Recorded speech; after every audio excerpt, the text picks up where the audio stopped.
Hey everybody, it's Minister Conway, and I'm here with the boys for a Sunday service review. Today we went to a new church, and I had a speaking engagement this morning. And when I took the speaking engagement, and I tried to be real careful about factoring the time zone and being able to participate and making sure I wouldn't miss church. But then things kind of changed around, and I don't know if I mixed up the time zone or if the schedule changed. But when the dust settled, we weren't going to be able to make it to one of the churches we've been most frequently fellowshipping with, and we certainly weren't going to be able to make it to Dallas. Although I was tempted to drive up to Dallas last night, do the speaking engagement from a hotel room, and then go to church with the Saints in Dallas. Well, I decided to stay home. I think everybody, we had so many travels, I think everybody was tired of it. But we tried out a new church today, and we're going to do a little bit of review on that. But when I was visiting, it made me think of something that I probably haven't shared with a lot of you, and that is when you're looking for a church, it's really not just about what makes you feel good about yourself, because if we're all trying to grow closer to the Lord, then 9 times out of 10, a church that makes you feel like you're the best thing ever probably isn't helping you grow. You know, John Maxwell has a quote that says, "Life begins at the end of your comfort zone." And I have found that to be true in the gospel. I have been serving the Lord for 24 years now, 20 almost 25 years now. I've been serving the Lord for all that time, and I still, when I get into those scriptures and I get before the Lord in prayer and the Holy Ghost comes in, I still find that I have to come up, that I have to grow, and then I have to get better. And there's one of my first pastors had told me that when you grow closer to the Lord, you get closer to the light, and that light shines brighter now because you're closer. So you see more in you that you have to change and have to get better. And you do. You change and you let the Spirit come in, and you let your eyes become open, and you let the water of the Word wash you. And that brings you closer to the Lord, which brings you closer to the light, which then shows you more things that you didn't even realize were there. And so today I was struggling with a little something, and we went in, and the pastor talked about letting the Lord work on people instead of you always trying to change people. And I was like, ooh, well, she got my number today, because that's exactly what the Lord was dealing with me on. I'm a control type personality. I want to control my environment, my family, and everything. But sometimes we need to let the Lord do his work. So, boys, what did you all learn today? Oh, wait, let me finish a thought on that. So it's not always about what makes you the most comfortable as a church, but it's what's going to help you grow in the Lord. And then you're not just evaluating the church. Like, some people like to go to places that really just look amazing, but it's not always about what something looks. It says the Spirit of the Lord there amongst the people.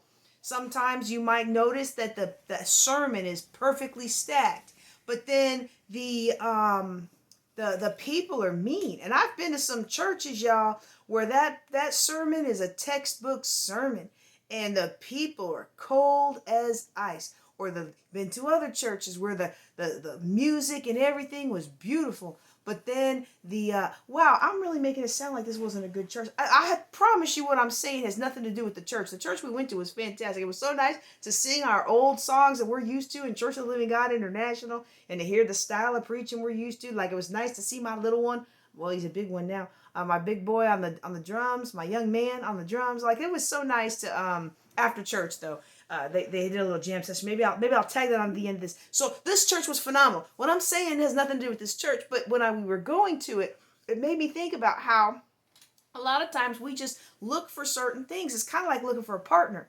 We look for somebody that makes us feel amazing, but then we find out later that they've tapped into all our triggers, and they're really not amazing partners for us. They're actually reinforcing bad habits and things. And so when you're looking for a church, you want to look for some place that's going to teach the word, it's going to show you how to grow closer to God, and that the fruit speaks for itself.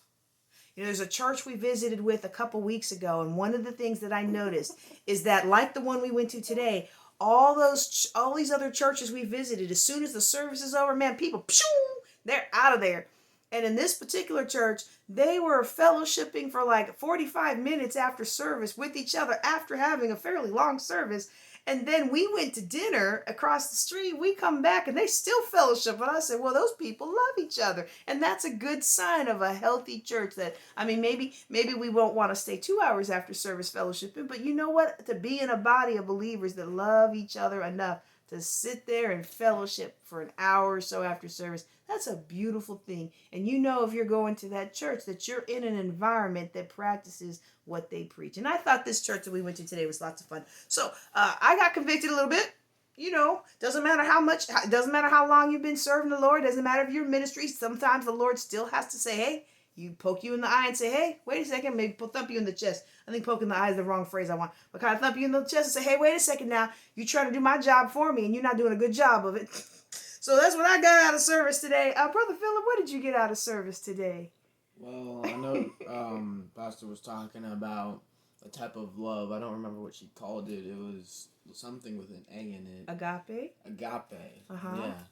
The agape love where you don't love somebody, like in the church, you don't love somebody just because they're like I